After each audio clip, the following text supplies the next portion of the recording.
हम जब बोल रहे हैं सर आप लोग को क्या ठीक है आप बोलो फिर हम जवाब क्या चुल मच रही है? ठीक है आप मुझ में तो बोलने में बड़ी चुल मच रही थी। आप जब बोल रहा था तब चुल हो रही थी। कोई नहीं, अब चुल होना ठीक था। ग्राउंड रूल्स चुल हो रही है। ग्राउंड रूल्स दोनों तरफ के लिए रखे हैं।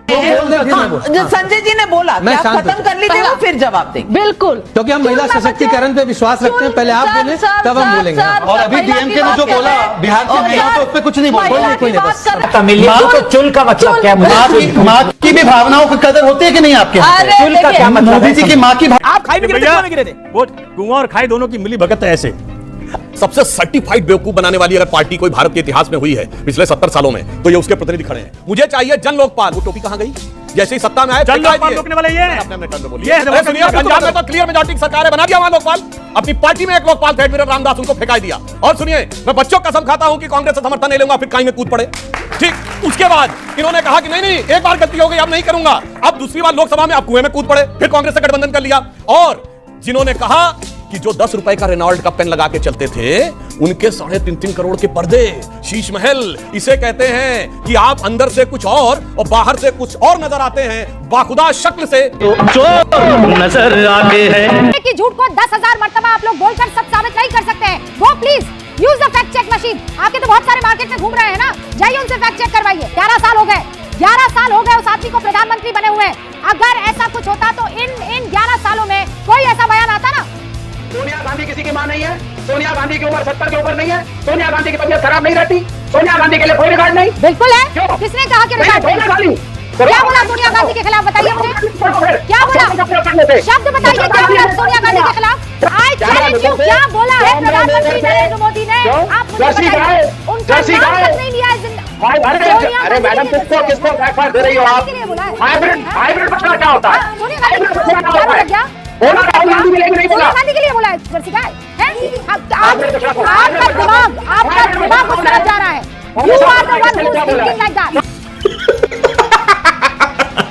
स्वागत है आप सभी का एक और नए वीडियो में, जहां हम आपको दिखाएंगे इंडियन पॉलिटिक्स बिहार इलेक्शंस के कुछ मजेदार किस्से, न्यूज़ डिबेट्स में होने वाली कुछ कॉमेडी वाली जंग और इंडिया का जो रुतबा जो पूरे देश और दुनिया में बढ़ते जा रहा है उसकी एक झलक दिखाएंगे। यूएस के प्रेसिडेंट डोनाल्ड ट्रंप को जिस चीज़ का इंतजार था इतने दिनों से, वो चीज़ आखिरकार उनको नहीं मिली, जो कि है नोबेल प्राइज़। और उसके बाद से तो फिर मजाक उनका बनने लग गया है। पूरे सोशल मीडिया में उनके ऊपर एक से एक मीम्स बन रहे हैं। जिस नोबेल पीस प्राइज़ की डोनाल्ड ट्रंप को इतने दिन से चाहत थी, वो पीस प्राइज़ मिल गया वेनेजुएलन लीडर मारिया कोरिना को। उसके बाद से तो इंटरनेट में बवाल मचा हुआ है डोनाल्ड ट्रंप को लेके, एक से एक मीम्स बन रहे हैं। फिर डोनाल्ड ट्रंप भी आ गए। तू आ गया क्या?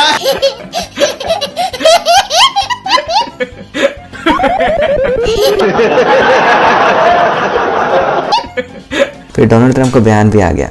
डोनाल्ड ट्रंप तो ठहरे Donald Trump, Nobel peace prize का भी क्रेडिट ले लिया। So the person who actually got the Nobel Prize called me and said I'm accepting this in honor of you because you really deserved it. That a very nice thing to do. I didn't say then give it to me though. I think she might have. She was very nice. And I've been helping her along the way. They need a lot of help in Venezuela. It's a basic disaster. So, and you could also say it was given out for 24, and I was running for office in 24. You know, all of the transactions that we did in terms of closing. But there are those that say we did so much that they should have done it. But I don't take. I'm happy because I saved millions of lives.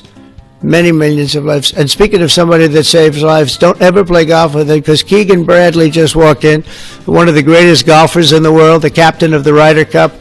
And man, I'll tell you, you did a good job. You almost came back. I turned on, I said, I sort of turned off. It wasn't looking good. And then a little while later I turned on, I said, you guys might make, that would have been the miracle. What a great job.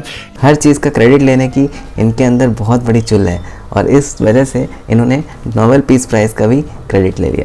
माननीय महोदय, मेरा आपसे यह पूछना है क्या कि 10,000 रुपए में आप क्या कर सकते हैं? पता नहीं। 10,000 रुपए में आप केवल एक मोबाइल फोन खरीद सकते हैं। अच्छा, अगर सरकार महिलाओं के उनके रोजगार के ऊपर इतना ही ध्यान दे रही है तो उन्हें 10,000 रुपए रिश्वत देने की बजाय हर पंचायत में स्किल सेंटर क्यों नहीं खोलती? क्यों चुनाव से पहले ही केवल 10,000 रुपए देकर वोट खरीदे जा रहे हैं? अभी बदत है भाई, अभी बदत है। राजनीति में समीकरण देखे जाते हैं। पहले भी मध्य प्रदेश में लाडली बहना योजना आई, महाराष्ट्र में आई, हमने देखा कि एक तरफ मूड स्विंग हुआ है महिला वोटरों का और उन्होंने भाजपा समर्थित एनडीए सरकार को पूर्ण बहुमत सरकार दिलाई है।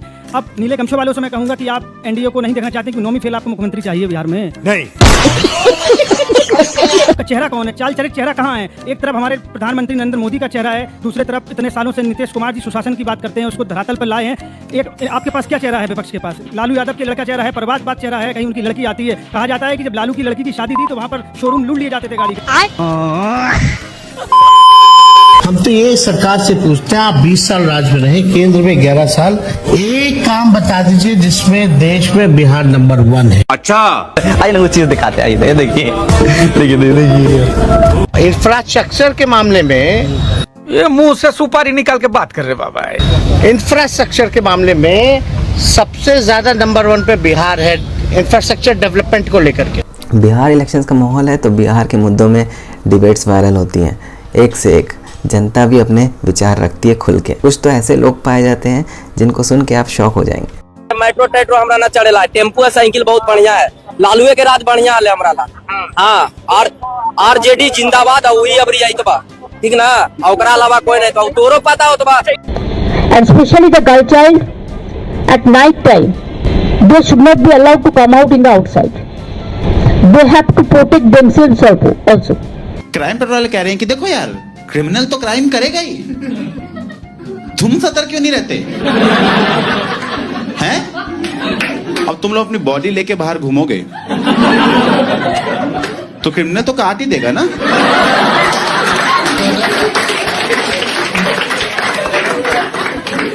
वो तो बेचारा अपना काम कर रहा है, तुम क्यों घूम रहे हो गला लेके? बीजेपी की राधिका खेड़ा और कांग्रेस के अश्विनी मिश्रा के बीच में राजीव शुक्ला को लेकर माहौल गर्म हो गया। राजीव शुक्ला जो कि प्रेसिडेंट रह चुके हैं बीसीसीआई के, कांग्रेस के लीडर। लेकिन घूम फिर के टॉपिक आ गया आखिरकार राहुल गांधी जी पे, और मजाक आखिरकार बना फिर से राहुल गांधी जी का।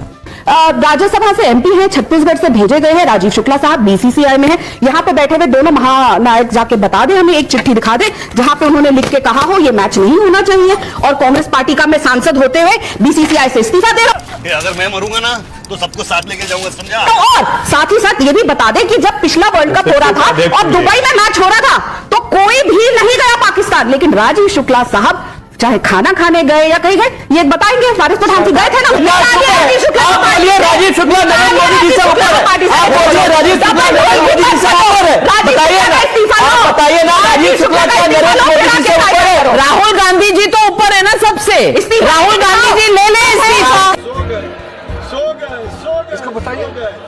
गौरव चाचा जी, वो उनकी इंजीनियरिंग अगर आपको समझ में आ गई हो तो वो जरूर समझा दीजिएगा।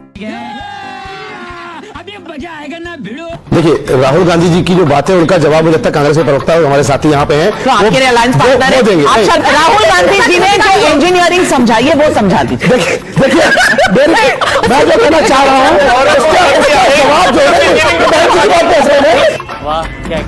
कंचना यादव अक्सर डिबेट्स में आपको आजकल दिख जाएंगे, क्योंकि बिहार इलेक्शंस का माहौल है, बिहार इलेक्शंस का मुद्दा है, और वो एंकर से भिड़ते हुए नजर आएंगे। हमेशा खिसिया जाती हैं छोटे छोटे टॉपिक्स पे और फिर एंकर्स पे गर्म होने की कोशिश करती हैं, फिर एंकर्स भी अपना जवाब रखते हैं। कुल मिला के टॉम एंड जेरी वाला माहौल चालू हो जाता है, क्योंकि बीजेपी के अजय आलोक जी भी बैठे रहते हैं उस डिबेट में। जब हमसे सवाल पूछती है ना तो जंगल राज पूछती है, जब हमसे सवाल पूछती है तो चारा चोरी का पूछती है। हमें जरूरत ही नहीं आपकी। और एक लाइन और बोल दूं, आप सबने हमेशा इसी पर सवाल पूछा है, हम मीडिया की बदौलत नहीं, मीडिया के बावजूद एग्जिस्ट करते हैं। तो आप लोगों को जो पूछना है सवाल पूछिए, हमारा जवाब वही रहेगा, हम खुद को डिफेंड भी कर लेंगे और उन पर अटैक भी कर लेंगे। अच्छा, अभी बदत है भाई। एसआईआर का मुद्दा उठाया, अनेकों सवाल बीजेपी से और एनडीए की सरकार से एसआईआर पर मैंने डिबेट के कम से कम 10 शोज किए होंगे। बात तो सही है। सबसे ज्यादा फूल के गायब होने का मुद्दा अगर कोई उठा रहा है तो मैं उठाती हूँ बिहार में। डिग्री लेट से मिलने का मुद्दा, पलायन का मुद्दा मैं उठाती हूँ, जो मुद्दे आप लोग नहीं भी उठाते। बीजेपी आपको 3 ही मुद्दों पर घेरती है, तो आपसे क्या जवाब पूछूं कि आइए कंचना जी भाषण दीजिए। विक्टिम कार्ड हम नहीं खेल रहे, और सारे ऑडियंस आपके देख रहे होंगे कि हमें 20 साल से 4 सवालों पे क्यों घेरा जाता है। गरम ऐसे है, इसीलिए घेरा जाता है। हम इनसे 20 गरम खराब है आपके, जवाब नहीं मांगते। गरम खराब है आपके, आपसे बड़ा भागा कोई नहीं है।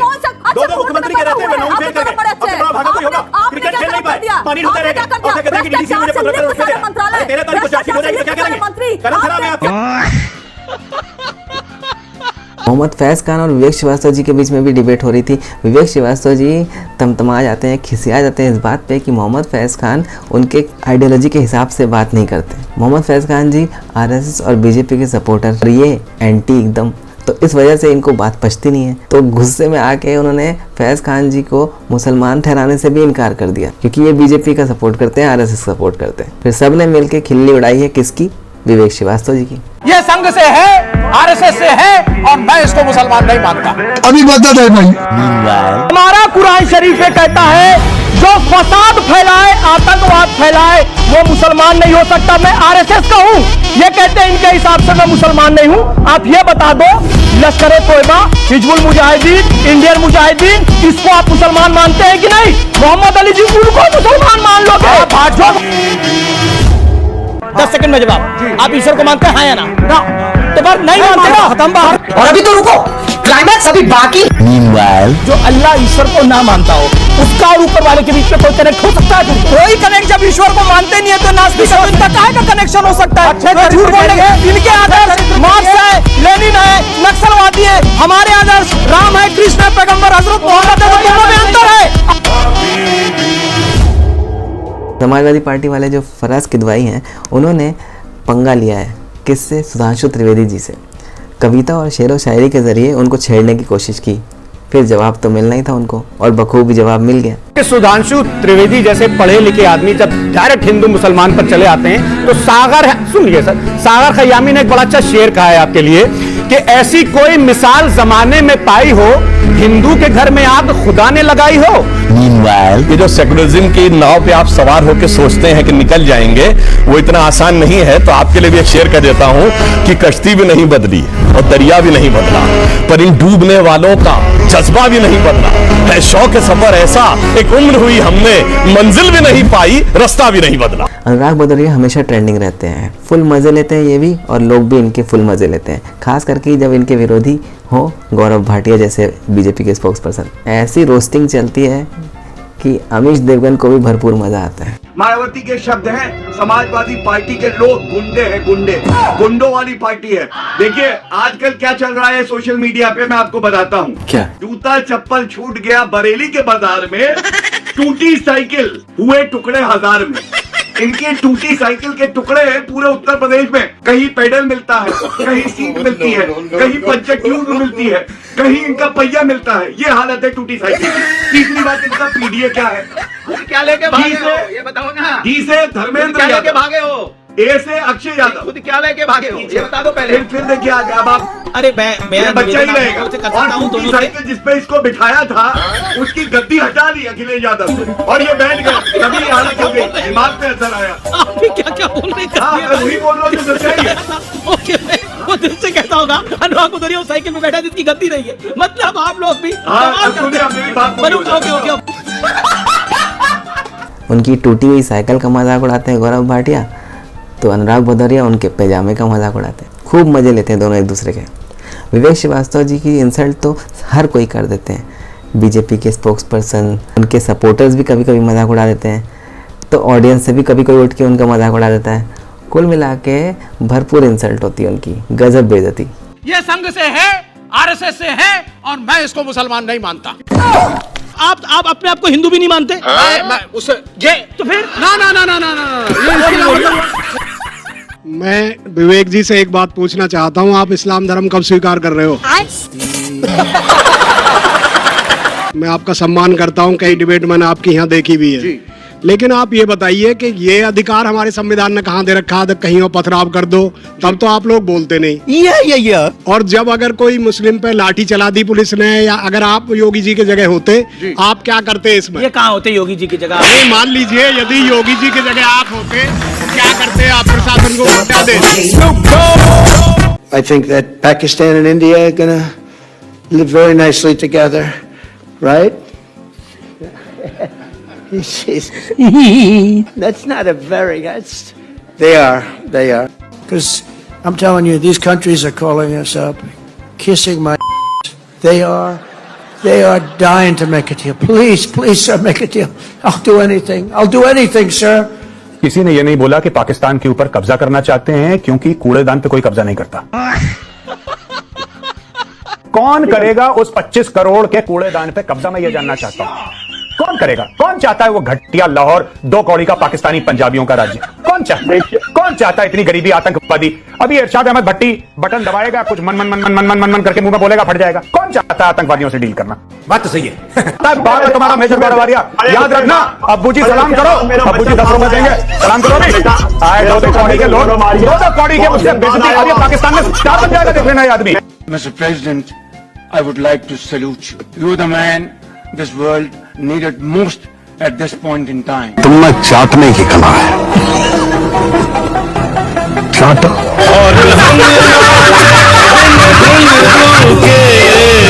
स्वागत है आप सभी का एक और नए वीडियो में, जहां हम आपको दिखाएंगे टीवी न्यूज़ डिबेट्स के कुछ गर्मा गर्म किस्से, गर्मा गर्म मुद्दे पे होने वाली डिबेट्स और इंडियन पॉलिटिक्स के जगत में आज क्या ट्रेंडिंग चल रहा है और आम जनता की क्या राय है इस बारे में। और वो आज दिल्ली में बैठ के बयान दे रहे हैं, तो आप देखें, अगर वो चाहते हैं कि दुश्मन जो है, हमारा जो दुश्मन है, जिसके जो अभी भी अपने शिकस्त के जख्म चाट रहा है, वो अगर किसी किस्म की स्कोर सेटल करने का अटेम्प्ट जो है रास्ता काबिल करने की कोशिश करेगा, तो वहां से भी उसको शिकस्त का सामना करना पड़ेगा भारत को। क्या बोला तूने? शिकस्त का सामना करना पड़ेगा भारत को।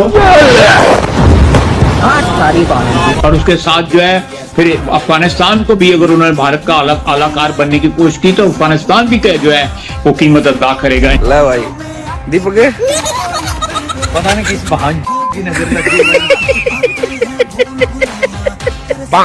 हिमाचल प्रदेश हमेशा से गांधी परिवार का ऋणी रहेगा। हिमाचल प्रदेश हमेशा से गांधी परिवार का कृतज्ञ रहेगा कि आपने हिमाचल प्रदेश में हमारी श्रीमती प्रियंका गांधी जी ने, श्रीमती प्रियंका गांधी जी ने यहाँ अपना घर बनाया है। मैं इसके लिए माननीय श्रीमती प्रियंका गांधी जी का भी धन्यवाद करूंगा। इसका जितना फायदा आपका घर बनाने से पर्यटन के रूप में हिमाचल प्रदेश को हुआ है, उसके लिए हम आपके बहुत धन्यवादी है। अभी मैं गाली नहीं दे सकता। नहीं, गाली नहीं देना। फैमिली देखती है, वरना मैं ऐसे गाली दूं, ऐसे गाली दूं ना, जिंदगी भर याद रखें। ये जुग्गी टूट गई, शादी में मिली थी वो जुग्गी, मगर इंसाफ चाहिए हमें। अच्छा, शादी में मिली थी? हाँ। रजिस्ट्री के कागज नहीं मांगे शादी में? ये क्या? वो कागज वागज सब है। ठीक है, समझ गया। जमीन किसकी है वो? जमीन हमारे जो ससुर है वो। सरकारी जमीन है कि सास? मैं कह रहा हूँ जमीन सरकारी है कि सास ससुर की है? उन्होंने खरीदी थी। खरीदी हुई जमीन? हाँ, रजिस्ट्री है कि नहीं है? मैं नहीं बताऊंगा। जो खरीदी थी ना उसके कागज है। कागज है? हाँ। फिर कैसे टूट गए? चलो ठीक, खत्म। उनका सबसे बड़ा संगठन है आरएसएस। आप जानते हैं कि आरएसएस में महिलाओं को लेते ही नहीं है, महिला अंदर ही नहीं जा सकती। Wake up to reality.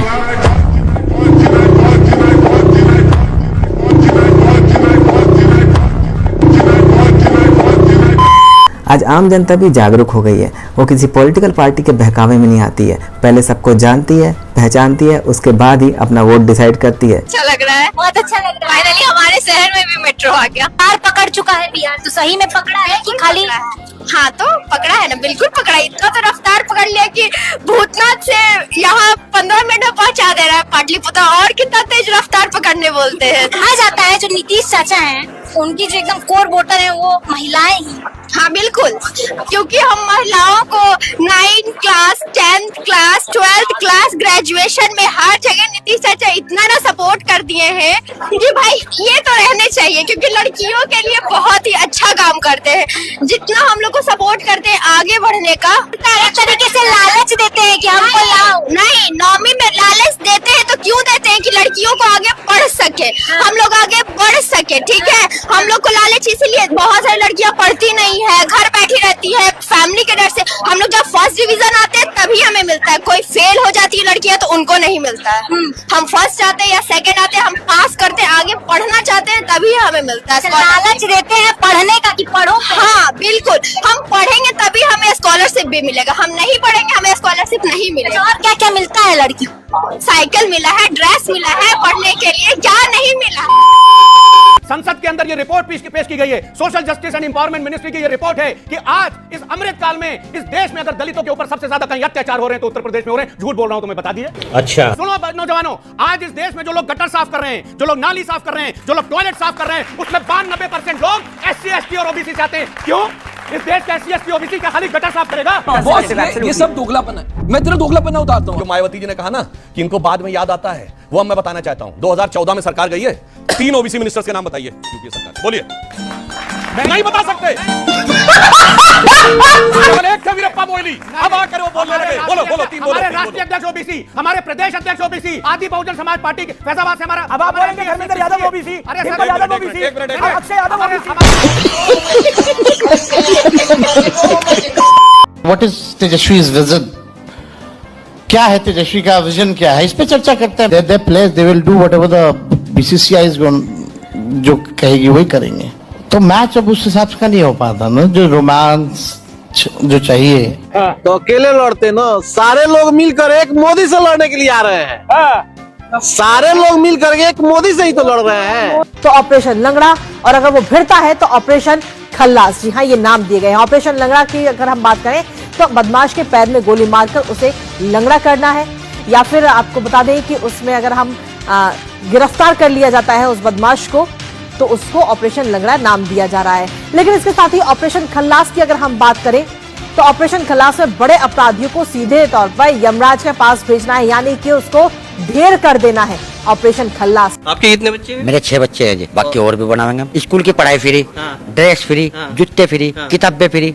फिर क्यों नहीं पढ़ रहे? पढ़ेंगे जी, फिर तो चाहे 10 के भी 12 हो जाऊँ, चाहे 15 बच्चे हो जाए। हाँ जी, जब सब चीज फ्री मिल स्कूल में जाती है। किताबें free, Ayushman card free. Ayushman card बना? हाँ जी बना है। खाना भी फ्री, चावल फ्री, नाच फ्री, सब चीज फ्री। फिर क्या की परेशानी है? मैं बताओ, मौज आ रही है जी। राशन मिले जी, जो बात है 25 किलो राशन मिलता है, मतलब एक बच्चे पे 5 किलो। हाँ जी, और 12 होंगे तो 60 किलो मिले। 25 किलो राशन मिल रहा है, जिसमें 15 किलो चावल मिल रहे हैं, 10 किलो नाज मिल रहा है। आतंकवादी कहीं पर भी छुपे हो, कितनी भी मजबूत तरीके से उनको छुपाने की व्यवस्था की हो, हमारे जवानों ने, हमारे सुरक्षा बलों ने ये तीनों ऑपरेशन के माध्यम से ये तय कर दिया है कि आपको दुनिया में कहीं पर भी छिपने की जगह नहीं मिल सकती। भारत की सुरक्षा फोर्स, भारत की सुरक्षा एजेंसियां पाताल से भी ढूंढकर आपको आतंकवादी कृत्य का दंड देने के लिए कृत निश्चयी है। लेकिन you can not compare a Bengali rasgulla now with an Odisha rasgulla या बिहार के रसगुल्ले। Bengal is Bengal when it comes to रसगुल्ले। बाकी चीजों में बंगाल भले ही पीछे रह गया है, रसगुल्ला में अभी भी आगे। क्या ममता बनर्जी से आपने चुनाव के बाद बंगाल में जो राजनीतिक हिंसा हो रही है और टीएमसी के कार्यकर्ताओं के द्वारा प्रकट और प्रच्छन्न रूप से टारगेट किया जा रहा है, उसके बारे में अभी कोई बातचीत हुई, कोई सवाल जवाब हुआ? ममता बनर्जी को इस बात की भी फिक्र है क्या? अगर इस तरह का क्वेश्चन पूछता तो रसगुल्ला नहीं मिलता। क्या करेंगे पत्रकार रसगुल्ले खा के नेताओं के? एक रसगुल्ला मिलता है बस यार। अगर इस तरह का क्वेश्चन पूछता तो रसगुल्ला नहीं मिलता। Bengal is Bengal when it comes to रसगुल्ले।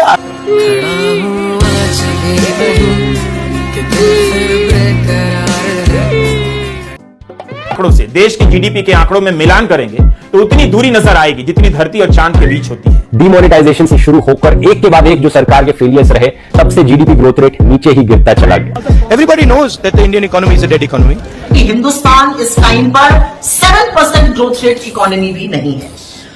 Here's the truth about India. India has 2 of the best intelligence services in the world. One of them is the research and analysis wing, which is their foreign collection wing. The other is their internal wing. The problem is that nobody knows about India's intelligence capabilities because 80% of their effort goes into Pakistan.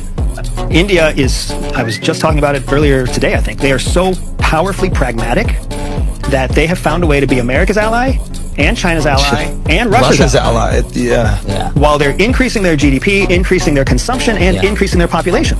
All 3 things that make for a very stellar future, right? So India is doing, right now, India is doing everything right. Nobody really talks about them except when the U.S. press talks about them, they talk about them in a negative way. Like, we can't rely on India. They don't back us anymore. And it's like, no, India's backing India. Which is exactly how a country is supposed to operate, right? And as they become the manufacturing hub of the world, then that's going to make everybody that much more dependent on India. India is a great country with a very good friend of mine at the top, and he's just done a fantastic job. And I think that Pakistan and India are going to live very nicely together. आज तक की history में ऐसा leader नहीं आया जो अगर बोले कि लोगों आंख बंद करो तो लोग आंख बंद करने को रेडी हैं। क्या ये पॉपुलैरिटी मोदी की अभी भी है? हाँ बिल्कुल है। है, आज भी है। मैं देखता हूँ अपने आसपास भाई, मैं तो कह रहा हूँ अगली बार फिर जीत जाएंगे वो, जिस तरीके से हमारा ऑपोजिशन है। भाई क्या है कि ये तो अपने आप को कंट्राडिक्ट कर रहे हो ना, क्योंकि आप कहते हो कि ईवीएम हैक हो गया, मोदी जी जीत रहे हैं ईवीएम हैक करके। ये मैंने कब बोला ईवीएम हैक करके जीते? आपके वीडियोस हैं, बताइए, दिखा दूं? ये ईवीएम हैक करके बोला, ये नहीं बोला होगा मैंने स्पेशली ये भी बोला है इवन अपोजिशन से कि अब ये मत बोल देना ईवीएम में गलती है। मैंने ये भी बोला, ये तो मान रहे हो ना कहीं ना कहीं ईवीएम में बीजेपी गड़बड़ी कर रही है। कहीं से रिपोर्ट्स आई हैं ऐसी कि शायद पॉसिबल है, प्रूफ्स नहीं। आपके हिसाब से बीजेपी जीत कैसे रही है, ईवीएम से या पॉपुलैरिटी है मोदी की उससे? मोदी पॉपुलैरिटी। करण वर्मा एक पॉलिटिकल एनालिस्ट, आज एक उभरता हुआ चेहरा है। टाइम्स नाउ की डिबेट्स में आपको हमेशा दिख जाएंगे, जो कि अपने फैक्ट्स के साथ, पूरी रिपोर्ट्स के साथ आते हैं और सामने वाले पे बिन बादल बरसात करते हैं। उनकी डिबेट्स के कुछ यादगार मोमेंट्स दिखाते हैं आपको latest. Karan India, it's not dead, said the Aam Aadmi Party, but it's not very healthy. Pranesh, it is not just healthy, it is, I would say, nothing short of an unbelievable feat pulled off. Let me just put some things in perspective. Imagine this, Pranesh, two major world events happened, the Russia-Ukraine crisis and COVID, and we continue to grow at a rate of 7.8% and manage the inflation under 2% with a fiscal deficit of just 4.4%. Show me one instance where this has happened across the globe. And Pranesh, इन्होंने भी बोला not because of Modi. I will just tell you how it is only because of the Prime Minister's vision of skill, scale and speed that this has happened. You would remember, Pranesh, before 2014, we were grappling with retrospective taxation. Something that the UPA people like Kapil Sibal, Chidambaram, they themselves said that this is a menace. It was the Narendra Modi government that got rid of retrospective taxation, lauded by no less than Monte Carlo Walia. It was Narendra Modi government that got rid of insolvency and bankruptcy code, got a graceful exit for corporates so that they can park their money here also.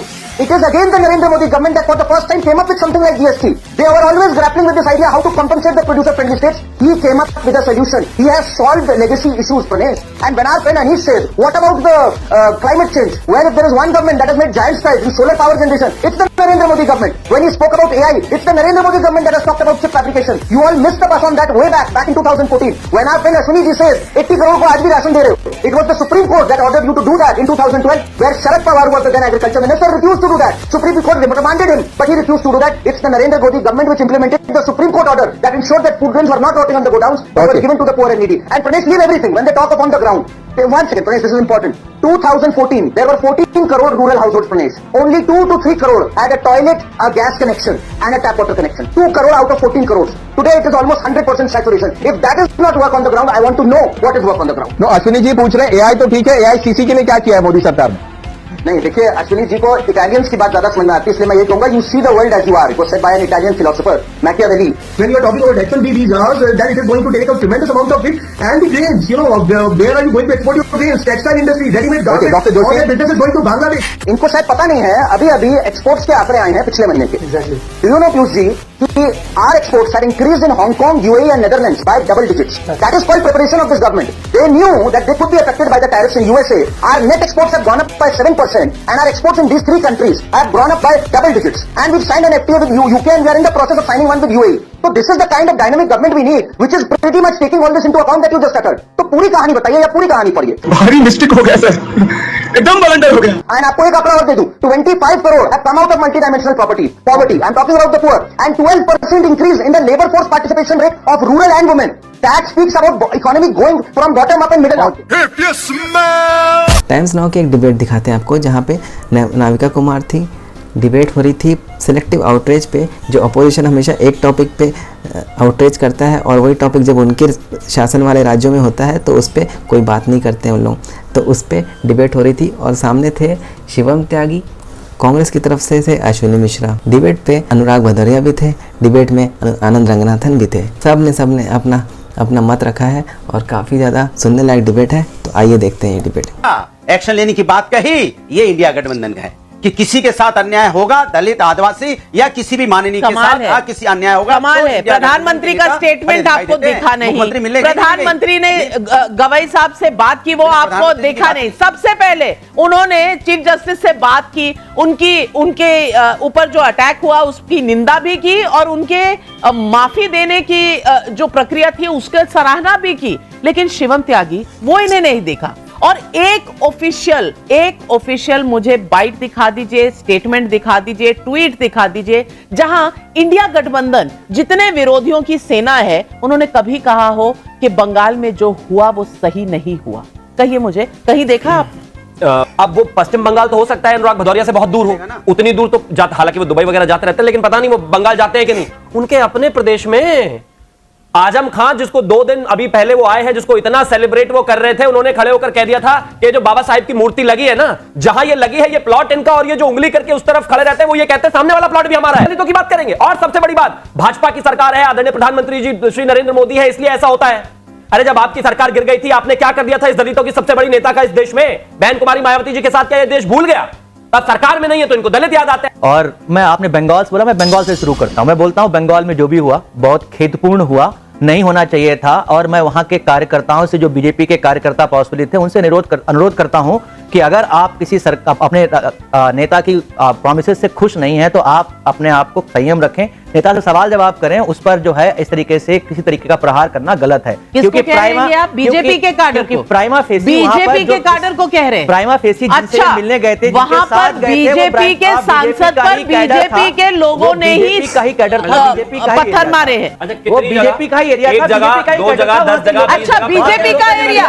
अब यहाँ पर बंगाल में ये हो गया है कि कहीं हिंदुओं का एरिया है, कहीं मुसलमानों का एरिया है, कहीं बीजेपी का एरिया है, कहीं तृणमूल का। ये आप देश के मैप से इस तरह से खिलवाड़ करेंगे। और आप कह रहे हैं, आप निंदा करते हैं।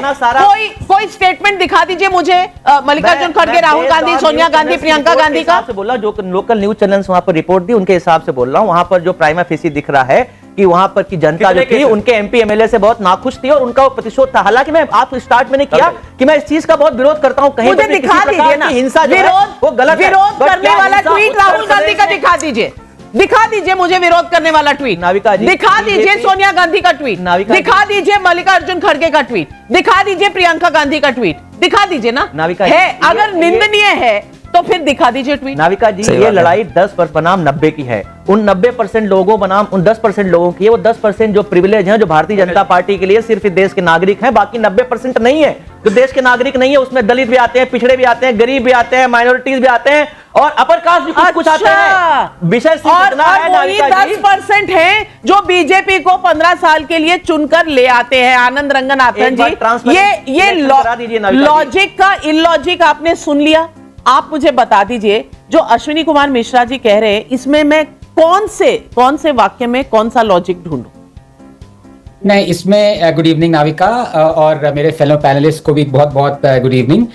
देखिए, लॉजिक ढूंढना जो ये पैनलिस्ट हैं, मुझसे पहले जो बोला है उन्होंने और उससे पहले जो बोला था अनुराग जी ने, ये इसके बराबर है कि आप एक हे स्टैक में एक सुई ढूंढ रहे हैं। अब मैं आपको क्या क्या इनके फेक नैरेटिव्स को क्लियर करूं। पहली बात तो मैंने आपके शो पे पहले भी किया था, अभी भी करता हूं, अनइक्विवोकली कंडेम करता हूं जो ये एक्ट किया। The thought of doing it is reprehensible and the person I would say is absolutely condemnable what he tried to do। पहली बात ये है। लेकिन मुझे ये बताइए, जो आज आउटरीच कर रहे हैं, पहली बात तो ये बता दूं अनुराग जी को, पता नहीं डेटा कहां से मैन्युफैक्चर करके लाए हैं। दलित के अगेंस्ट जो क्राइम रेट था वो यूपीए के दौरान नंबर 2 क्या मैक्सिमम था। In fact there was a 17% increase in crimes against Dalit. 5 Dalits were raped every day in 2012। ये हालत थी। तो अब केरला में यूपी से ज्यादा क्राइम्स अगेंस्ट दलित्स हैं। ये सिचुएशन है, एनसीआरबी का डेटा। अगर आप बिलीव नहीं करना चाहते कोई बात नहीं, मैं फोर्स नहीं कर रहा। लेकिन मैं इस बात पे आना चाहता हूं कि आज वो लोग आउटरीच कर रहे हैं इस बात पे, जो कि आपको ये पता भी नहीं होगा। इन लोगों को इनसे पूछिए जरा, मिस्टर रिंकू कुमार कौन थे? बीजेपी के एमएलए, जिनके कपड़े चिथड़े कर दिए थे पंजाब में जब ये एंटी फार्म लॉज प्रोटेस्ट चल रहा था। विष्णुवर्धन रेड्डी कौन थे? जिनके मुंह पे चप्पल मारी live on air. Kangana Ranaut के मुंह पे झापड़ मारा लाइव ऑन एयर। तब ये लोग सेलिब्रेट कर रहे थे ये सब। अभी रेखा गुप्ता जी पे अटैक हुआ है, जो लोग आज कंडेम कर रहे हैं इस अटैक को, कह रहे हैं कि बीजेपी चुप है, उनके स्माइलीज और वो इमोजीज आ रहे थे, ट्वीट कर रहे हैं वो। ये इनकी हिपोक्रेसी है। और ये एक मिनट अश्विनी जी, मैंने आपको इंटरप्ट नहीं किया। देखिए, मैं दोगलापन नहीं रखता। और ये जो सिलेक्टिवली अटैक्स लाते हैं against Dalits, every attack against Dalit is reprehensible. मैं उनकी खंडन करता हूं। लेकिन आप सिर्फ एक तरफा अटैक क्यों बताते हैं? आप जो मुस्लिम मॉब अटैक कर रहा है दलित, तो वो चुप क्यों जाते हैं? आपको पता है सरिता के ऊपर क्या अटैक हुआ था? आप दिखाइए रायबरेली पे कितने ट्वीट किए गए हैं, आपने कितने ट्वीट किए? बात ये बहुत गलत बात है। ये देखिए, जानबूझ के स्टूडियो में आके मुझे बोलने नहीं दिया। मैं आपको काउंटर का समय दूंगी, आप डिबेट में इस तरह बीच में मत बोलें। ऐसे काम काहे रहे अश्विनी जी? आपका भी चांस आएगा, अपने आप को एम्बैरेस करने का चांस आएगा। स्टूडियो में आके फेड आउट नहीं हो सकते, इसका मतलब प्लीज कांपिए मत। सुनिए, जयंत भाटी मालूम है कौन है? मुस्लिम मॉब ने उसको इतनी बर्बरता से मारा क्योंकि उसने पठान सूट पहना हुआ था। आपको पता है कि एक पूरा मुस्लिम विलेज जो है वो दलितों के बाल काटने के लिए बॉयकॉट कर दिया उन्होंने। ये सब चीजें आपको बतानी नहीं है। एक तरफा कब तक बताएंगे डॉक्टर अंबेडकर, जिनको आप फर्जी तरफ से फॉलो करते हैं? उन्होंने खुद कहा था कि सिलेक्टिविटी मत लाइए। अगर आप एक चीज को कंडेम कर रहे हैं तो दूसरी चीज को भी कंडेम करिए, थोड़ी सी शर्म करिए। तो ये थे तो कुछ डिबेट्स के यादगार पल, और एक और वीडियो, ऐसे और भी कई सारे वीडियोस आते रहेंगे। आप हमारे चैनल को सब्सक्राइब करते जाइए, हमारे वीडियोस को लाइक करते जाइए। ऐसे रेगुलर वीडियोस आपको हर दिन देखने को मिलते जाएंगे। बहुत बहुत धन्यवाद। बातें राहुल जी की थोड़ी बचकानी लागे, बातें राहुल जी की थोड़ी बचकानी लागे, बेईमानी लागे, बेईमानी लागे, चिड़चिड़ करते ये बीजेपी की जेठानी लागे। हीरो इनके जीरो नीरो ये रोमानी लागे, हीरो इनके जीरो नीरो ये रोमानी लागे, खींचा तानी लागे, राजा चौपट इनके पोपट सब सेनानी लागे। यही नहीं, अभी और सुनिए। खंबा नोचे इंडी रानी खिसियानी लागे, ठहरा पानी लागे, ठहरा पानी लागे, चुनरी में है इतने छेद मच्छरदानी लागे। कैसे कैसे लोग रहते हैं यार यहाँ पर। और नस नस में भ्रष्टाचार है विपक्ष की। 5 करोड़ रुपए जब तक देखते नहीं है तब तक खाना हजम नहीं होता। क्या बात कर रहे हैं? तो वो अपनी बात बता रहे हैं। देखिए, जो जैसा सोचता है, जिसकी जैसी भावनाएं होती हैं, शब्द उसी तरह से उसके अंदर से निकलते हैं। अच्छा, वो भ्रष्टाचार में अखंड डूबे हुए हैं तो उनको लगता है दुनिया भ्रष्टाचार में डूबी हुई है। ये बात है। आइए देखते हैं। आरोप तय हुए हैं, 1 मिनट, आरोप तय हुए हैं। ये है मामला IRCTC का। अभी आरोप तय होंगे लैंड फॉर जॉब। अच्छा, और 5 केसेस में चारा घोटाले में पहले ही सजा याफ्ता है, सजा याफ्ता है, सजा याफ्ता। समझ गया। चुनाव लड़ने पे रोक लगी हुई है श्रीमान 420 परिवार के। अब इनको लालू परिवार कहना बंद कर दीजिए, तो कम उसको और सिंप्लीफाई कर दीजिए। अच्छा 420 परिवार जैसी कहिएगा ना, ये सारे कौरव उसमें आ जाएंगे। चाहे वो गांधी परिवार हो, चाहे लालू परिवार हो, अखिलेश परिवार हो, स्टालिन परिवार हो, ममता परिवार हो, 420 परिवार कहिए। अलग अलग नाम लेने में टाइम बहुत जाता है। सीधे 420 परिवार, ताकि सब लोग 420 में घुसे हुए हैं। शर्म भी नहीं आता, बेशर्मों की तरह उसको डिफेंड करते हैं, सोचते हैं कि देश की जनता मूर्ख है। इनकी बातों में जिन्होंने गांधी का भारत, अंबेडकर का भारत, मौलाना अबुल कलाम आजाद का भारत चुना, वो भारत में रहे, भारत के संविधान को। तेरी औकात मैं दिखाता हूँ तुझे, देख। मोहम्मद अली जिन्ना कहां चुन के गया था 46 में? ना लाहौर से, ना कराची से, ना ढाका से, ना पेशावर से। वो गया था मुंबई की बाइकुला सीट से। 95% वोट के साथ 95% चले गए मुंबई के। पाकिस्तान क्या बात करना चाहते हो मेरे भाई? और सरदार पटेल ने कहा है जो होना था वो हो गया, मगर अब ये मत कहो मुझे अलग पहचान चाहिए, अलग कॉन्स्टिट्यूंसी चाहिए, अलग विधान चाहिए। अब ये कहो कि देश के साथ मिलकर कैसे आगे बढ़ना है। सत्ता के अंदर जब परमात्मा मौका दे आपको, तो अरविंद केजरीवाल जी ऐसा काम करके दिखाए। अब तू गया बेटा, अब तू गया देख। और जिन्होंने कहा कि जो 10 रुपए का रेनॉल्ड का पेन लगा के चलते थे, उनके 3.5 करोड़ के पर्दे, शीश महल, इसे कहते हैं कि आप अंदर से कुछ और बाहर से कुछ और नजर आते हैं। बाखुदा शक्ल से आगे दर्शक खुद समझ पाते हैं। जिन्हें जितनी बातें बोली हैं सब झूठ है, बड़ा वाला झूठ। अब तो इस सरकार में है, चले हमारे साथ शीश महल में और दिखा दे 3 करोड़ के पर्दे। अब देख तू। इनकी तो स्थिति वो हो गई, इन्होंने ऐसा बेवकूफ बनाया सबको, जिसको समझ में आता चला गया वो अलग होता चला गया, कि देखी जमाने की यारी, बिछड़े सभी बारी बारी। एक लाइन कह दूं साहब भारती जी, नादान तमन्ना रेती में उम्मीद की कश्ती खेती है, एक हाथ से देती है दुनिया, 100 हाथों से ले लेती है, ये खेल है कब से जारी, बिछड़े सभी बारी बारी। जो ऑपरेशन ब्लू स्टार हुआ, उस पर आरएसएस के तमाम लीडर्स के वक्तव्य मैंने देखे हैं। उनका बहुत दबाव था सरकार के ऊपर ये कि एक्शन होना चाहिए। अटल जी और अडवाणी जी की स्टेटमेंट शायद हर्षवर्धन त्रिपाठी जी ने कभी पढ़ी नहीं है। हर्षवर्धन त्रिपाठी जी, आरएसएस ने पूरा दबाव बनाया था कि ये ऑपरेशन होना चाहिए। जो लोग बार बार कह रहे हैं कि 84 के दंगों की बात, मैं अपने जेडीयू के प्रवक्ता को बता दूं, 100 से ज्यादा आरएसएस के लोग FIR हुई थी उनके ऊपर 84 के दंगों में। सबसे पहले आलोक जी ने जो धारा प्रवाह झूठ बोला है, उसका खंडन होना बहुत जरूरी है। आलोक जी, आपने कहा कि 100 से ज्यादा RSS वर्कर्स पे FIR हुए थे 1984 के दंगों के लिए। एक का नाम बता दीजिए या एक FIR दिखा दीजिए, नहीं तो माफी मांगिए। विषय नहीं है, मैंने तो ये जो झूठ बोलने की आदत, ये झूठ बिल्कुल विषय नहीं है, और मैं इस विषय पर बात भी नहीं करना चाहता। आप एक भी FIR दिखाइए, नहीं तो माफी मांगिए। एक फैशन हो गया हर चीज में RSS को घसीटना, फैशन हो गया कांग्रेसियों का। हिंदू मुसलमान में झोंक दिया, माफी मंगवाएंगे आप लोग। सुनिए, एक मिनट, हिंदू मुसलमान की बात मत कीजिए आप। इंदिरा गांधी का मिस एडवेंचर के दंगों में आरएसएस के तमाम लोग, अटल बिहारी वाजपेयी और आडवाणी जी ने दबाव डाला था कि कार्रवाई करें सरकार। यही नहीं कहा था कि ऑपरेशन ब्लू स्टार करो। आपका विषय नहीं है, आपकी सफाई काट दी गई, फिर कहोगे उस दिन हम चर्चा कर लेंगे। आपको हमने माफी भी मांगी, जो हुआ गलत हुआ, लेकिन अभय जी, बिहार में चुनाव लड़ना है, आरजेडी मजबूरी है, इसीलिए एक मामला तो ऐसा जो आप ही की सरकार में लगा, चारा घोटाला का आरोप पर मामला आगे बढ़ा, फिर भी आरजेडी कबूल है, कबूल है, कबूल है। ये बिहार को महागठबंधन कबूल है। महागठबंधन की जीत बिहार के विकास की गारंटी होगी। जिनके राष्ट्रीय अध्यक्ष ने टेलीविजन पर घूस खाई, वो भी सेना की डीलिंग की, डिफेंस की डील की, 1 साल की सजा हुई भारतीय जनता पार्टी के राष्ट्रीय अध्यक्ष को। आप सोचिए, आजाद भारत के इतिहास में कभी नहीं हुआ, कितना भयानक भ्रष्टाचार। अगर पूरे नकली गांधी परिवार को निचोड़ दें तो एक बूंद ईमानदारी की टपक जाए तो जो कहे हार जाए। सोनिया गांधी भ्रष्टाचार के आरोप पे बेल पे बाहर है, राहुल गांधी भी भ्रष्टाचार के आरोप पे बेल पे बाहर है। अरे इनकी हैसियत क्या है पिछलग्गू पार्टी की? कोई पूछ रहा है आपको? उत्तर प्रदेश में 403 में 2 सीटें, अब बिहार में तुम्हारी हैसियत नहीं। और राहुल गांधी देखिए कोलंबिया में कॉफी पी के कह रहे हैं, अरे बुझे हुए लालटेन तुम्हारी बत्ती को मैं जला दूंगा। तो तेजस्वी गुस्सा नहीं होंगे क्या? अब चारा घोटाले में कन्विक्टेड है कि नहीं? वही मैं आपसे कह रहा हूं, जब आरोप होता है उसके बाद इस देश के अंदर में न्यायपालिका बहुत मजबूत है, उसके बाद फिर हाईकोर्ट भी, सुप्रीम कोर्ट, आदमी कई बार जाके न्यायालय से जीत के आता है। इसलिए इस तरह से शुरू में हल्ला मचाना क्योंकि इसलिए कहा जाता है कि जो टाइमिंग है ना भारतीय, ये गलत है क्योंकि माहौल बना रहे हैं, क्योंकि बिहार में हार रहे हैं। हमारे लाख विरोध के बावजूद सोनिया गांधी लालू यादव को रेल मंत्री बनाया। रामविलास पासवान उस उखड़ भी गए थे, लेकिन सब चीज को दरकिनार करते हुए लालू को रेल मंत्री बनाया गया। और इस आदमी की पराकाष्ठा देखिए कि रेल मंत्री रहते हुए एक भ्रष्टाचार का आरोप झेलते हुए ये रेलवे में लगातार घोटाले करते रहे। ये रेलवे के होटल का मामला हो या लैंड फॉर जॉब मामला हो, और इनके साथ कनाइविंग इशू में इनके पुत्र, इनकी पत्नी, इनकी बेटी, सब लोग हैं। लैंड फॉर जॉब में सारे लोग अक्यूज हैं। अब आते हैं टाइमिंग पे, क्योंकि ये भ्रष्टाचार की मानसिकता है, पैसा कमजोरी है, ये मान ही नहीं सकते हैं।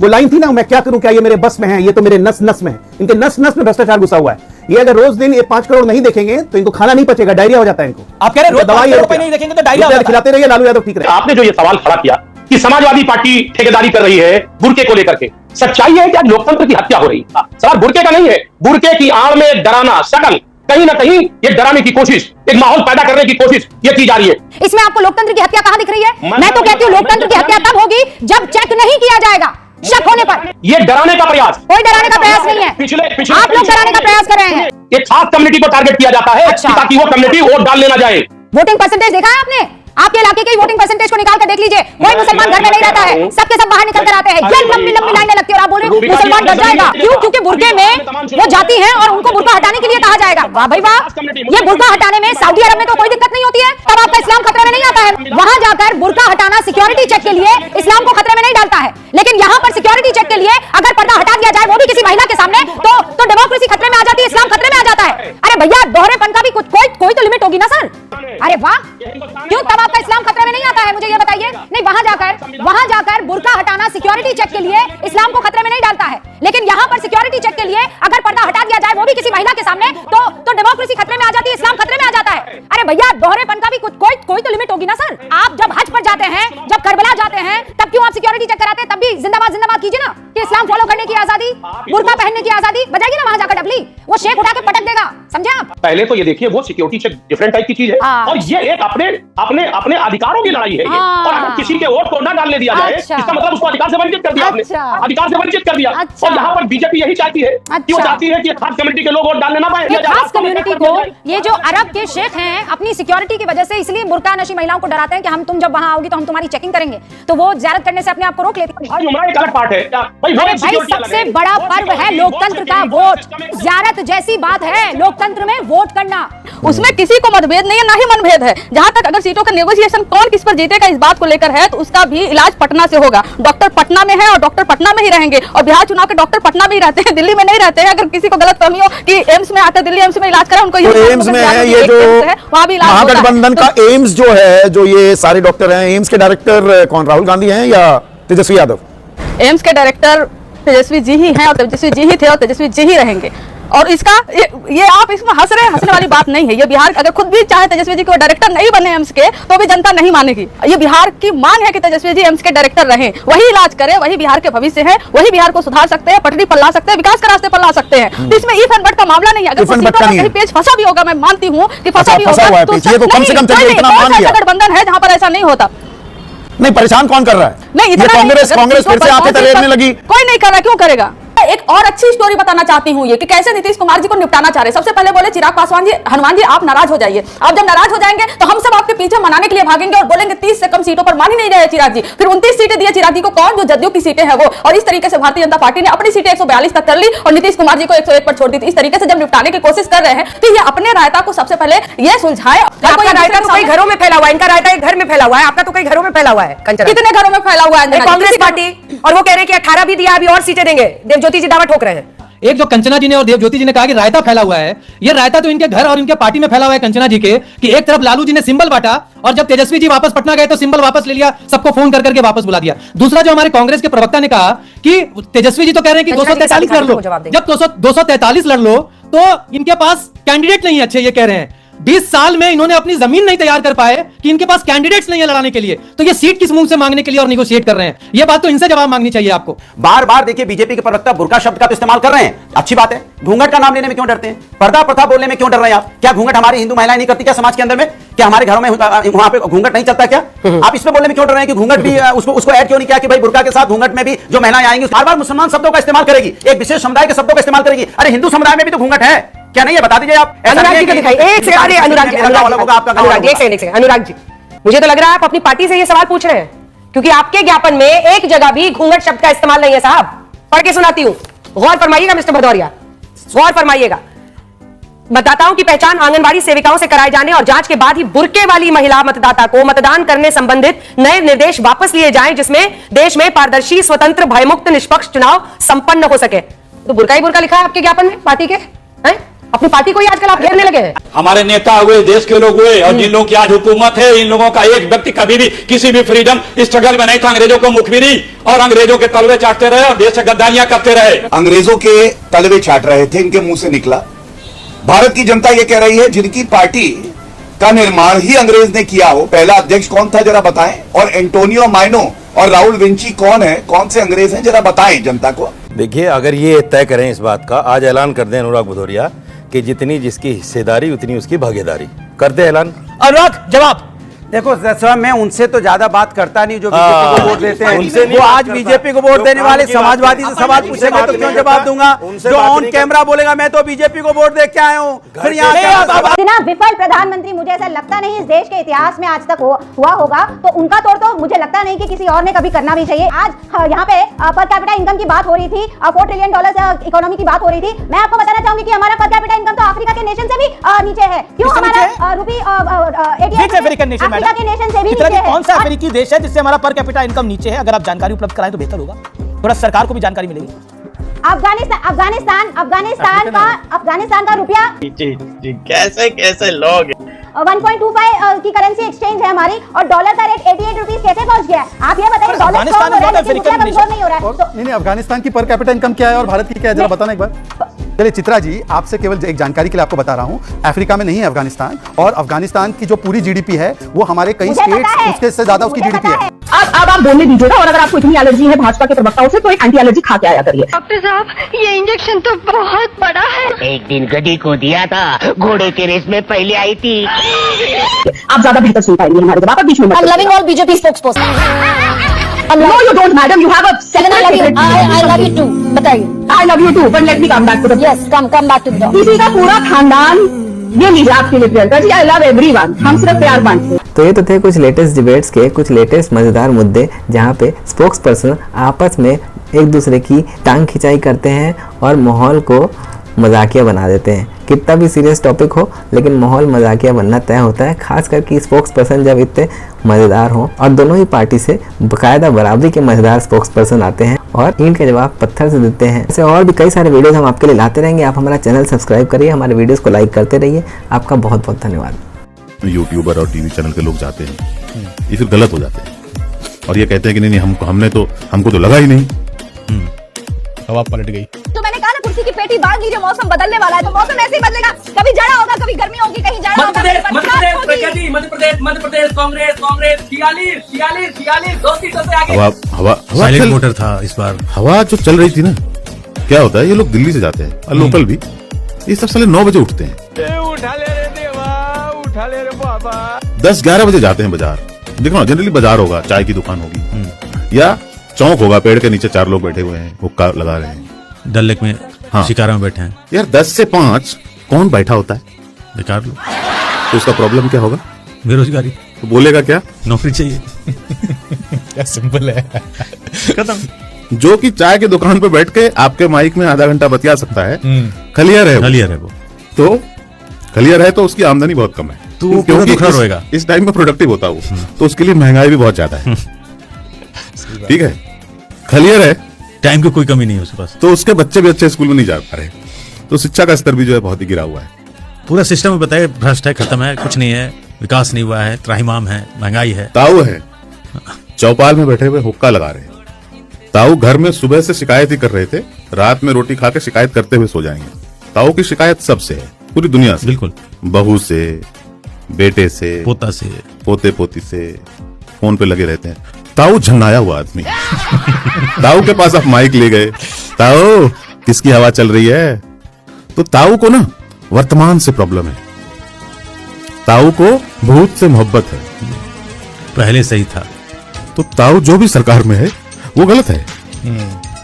आप ह्यूमन साइकोलॉजी देखो, ये लोग फिर 5-6 बजे अपने अपने होटल चले जाते हैं। दिन के टाइम में अगर जाना है दफ्तर जाओ, फैक्ट्री जाओ, खेत में काम कर रहे लो आदमी से पूछो। बिल्कुल, समस्याएं देश में। जब ये देश आजाद हुआ था उस दिन से आज तक बेरोजगारी का प्रॉब्लम सॉल्व नहीं हुआ है। बिल्कुल, उससे पहले भी था शायद। हाँ, तो जनता को पता है कोई भी आएगा सॉल्व नहीं कर पाएगा।